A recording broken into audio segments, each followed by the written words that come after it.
21 दिन हो गए लेकिन हमारी कोई सुध नहीं ली जा रही है। अगर इसकी जगह शायद हम टीचर लेवल में होते या हमारे साथ जेंट्स खड़े रहते तो ये पक्की बात है कि सरकार आती 10 बार हमारी मांगे, पर वो सोचती है कि नारी है कितने दिन, एक दिन नहीं 2 दिन परिवार वाले कभी हस्बैंड कभी ससुर कभी सासू डांट के बिठा लेंगे और हम डर के चल जाएंगे।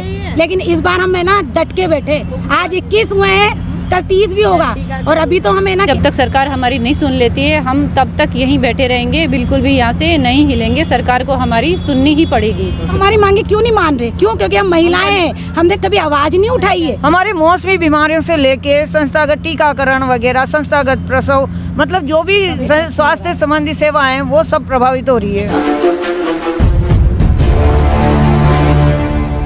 अभी फ़िलहाल मैं हूँ इस वक्त शहीद स्मारक जयपुर में और यहाँ पर ANM LHB कार्यकर्ताओं का 1 मई से धरना चल रहा है। लगातार करीब 20 दिन हो गए हैं और ये अपनी ग्रेड पे बढ़ाने की मांग के लिए लगातार अनिश्चितकालीन धरने पर है। लेकिन लगता है कि सरकार है इनकी मांगों पर ध्यान नहीं दे रही है। प्रत्येक ग्रामीण स्तर, तहसील स्तर, जिला स्तर पर भी इनके जो पदाधिकारी है वो धरना दे रहे हैं, लेकिन अभी तक सरकार ने कोई आश्वासन इनको नहीं दिया है। ये 2800 ग्रेड पे काम कर रहे हैं, 3600 ग्रेड पे की मांग है और इनका काम है वो ग्रामीण स्तर पर एक टीकाकरण से लेकर गर्भस्थ माँ की जांच, पोषण, देखभाल, यानी कि जन्म से लेकर मृत्यु तक का सारा काम ये देखते हैं और सिर्फ मांग कर रहे हैं अपने ग्रेड पे बनाने के लिए, पदोन्नति बढ़ाने के लिए।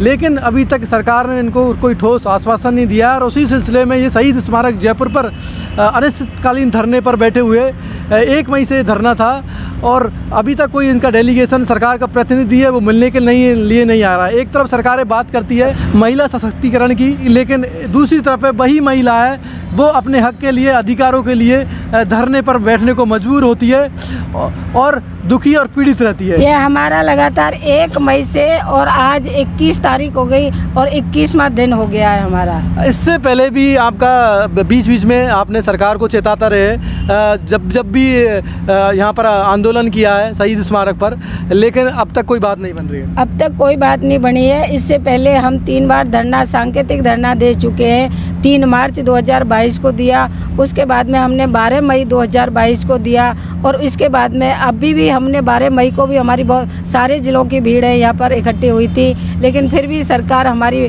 जो मांगे हैं, और मांग भी ऐसी कुछ भी नहीं है, अगर सरकार एक 35,000 महिलाओं को और एक 2800 से 3600 ग्रेड पे नहीं कर सकती तो आप सोचिए कि हम उनके लिए क्या नहीं है, एक मात्र शक्ति है। और जो एक जान से दूसरी जान पैदा होती है तो सोचो कि महिलाओं को कितना दर्द होता है। जो आज हम उनके घर पे यहाँ द्वार पर बैठे हैं, इस 50 डिग्री टेम्परेचर की धूप को झेलते हुए भूखे प्यासे यहाँ पड़े हुए हैं, लेकिन सरकार की तरफ से अभी तक कोई वार्ता के लिए नहीं आया है। CM साथ के साथ में हमारी टेबल वार्ता हुई थी, तब भी आरती डोंगरा जी थे और उनमें ललित पवार जी थे। उन्होंने भी यही कहा था कि हाँ हम कर देंगे, लेकिन कर देंगे कब कर देंगे ये नहीं बता रहे हैं कि हम 2 महीने में कर देंगे या 15 दिन में कर देंगे या फिर सरकार जाने के बाद कर देंगे। ये अभी तक ठोस कदम नहीं उठाया जा रहा है। यानी आश्वासन पे आश्वासन मिलते जा रहे हैं, लेकिन अभी तक सरकार है कोई ठोस निर्णय पर नहीं पहुंची है, सिर्फ वो टड़काना चाहती है और इनकी जो मांग है ग्रेड पे बढ़ाने की, पदोन्नति की, उसको पूरा नहीं करना चाहती है। क्योंकि हर बार बुलाया जाता है लेकिन सिर्फ टेबल पे वार्ता होती है, कोई ठोस निर्णय पर नहीं पहुंचा जाता। हम 1 तारीख से यहाँ बैठे हुए हैं, भूखे प्यासे धूप के अंदर, चिलचिलाती गर्मी के अंदर हमारी बहनें आती हैं, छोटे छोटे बच्चों को भी साथ में लेके आती हैं, क्योंकि घर पे उनका ध्यान रखने वाला कोई नहीं है तो बहनें उनको साथ में लेके आती हैं। इतनी परेशानी उठा रहे हैं। आज 21वां दिन हो गया, सरकार ने अभी तक तो उनके कानों पर जूं तक नहीं रेंगी है। तो आगे की रणनीति हमारी भी यही है, जब तक सरकार हमारी नहीं सुन लेती है हम तब तक यहीं बैठे रहेंगे, बिल्कुल भी यहाँ से नहीं हिलेंगे। सरकार को हमारी सुननी ही पड़ेगी। हाँ, मैं कोटा से आई हूँ। अच्छा, कोटा से। आप कहाँ से हो? मैं यहीं से, जयपुर से। आप? कोटा से। कोटा से। तो कोटा के ज़्यादा लग रहे कुछ। आप कहाँ से हो? कोटा से हैं। कोटा से। करौली। अच्छा, करौली से यहाँ पे।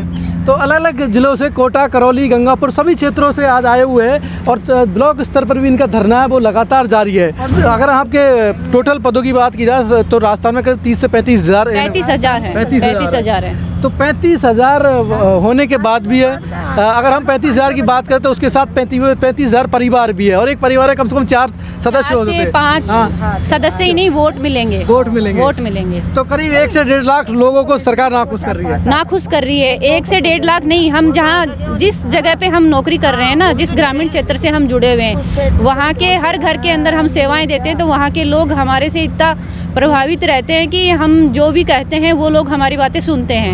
यानी ग्राउंड स्तर पर काम है आपका, और हर घर डोर लोगों से मिलते हो, हर उनकी परेशानी में खड़े रहते हो। हाँ, हम उनको। लेकिन जब आप समस्या में तो सरकार कोई ध्यान नहीं दे रही है।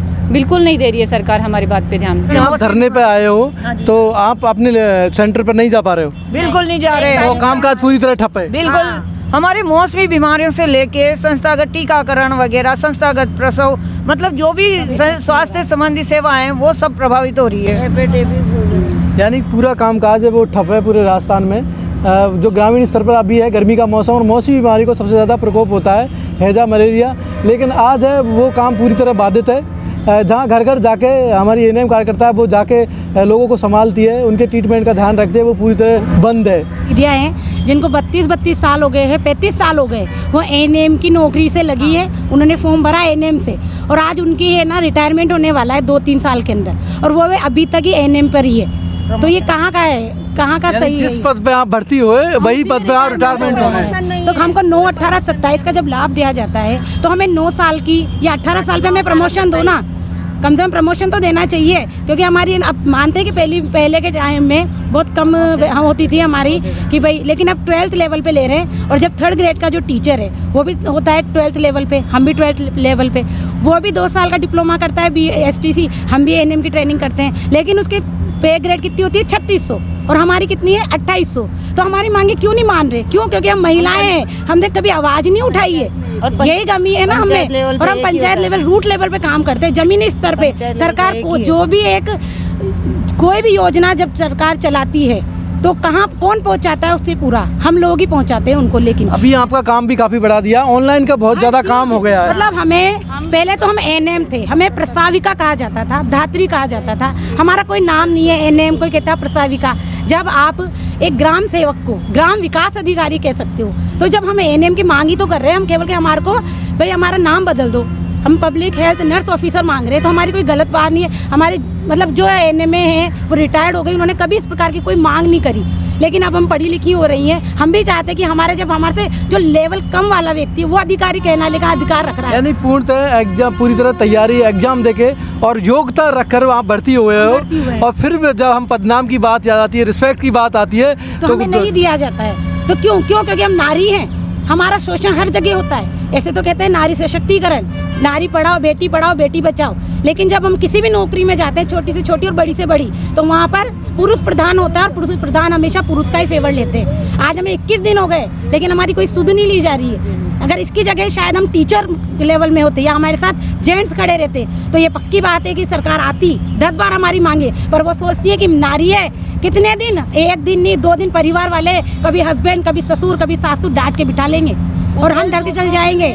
लेकिन इस बार हम ना डट के बैठे। आज 21 हुए हैं, कल 30 भी होगा, और अभी तो हमें ना केवल एक गांधीवादी तरीके से कर रहे हैं। आगे नहीं हुआ तो हम रोड पे भी निकलेंगे और चंडी का रूप भी दिखाएंगे। माननीय मुख्यमंत्री जी इनकी मांगों पर ध्यान दीजिए, क्योंकि इनकी पीड़ा है, इसके दर्द है, उसको समझिए और इनको कुछ आने वाले चुनाव से पहले कुछ तोहफा दीजिए, नहीं तो कहीं ना कहीं सरकार के लिए बहुत भारी पड़ेगा। तो मैं धनराज योगी DNY जयपुर।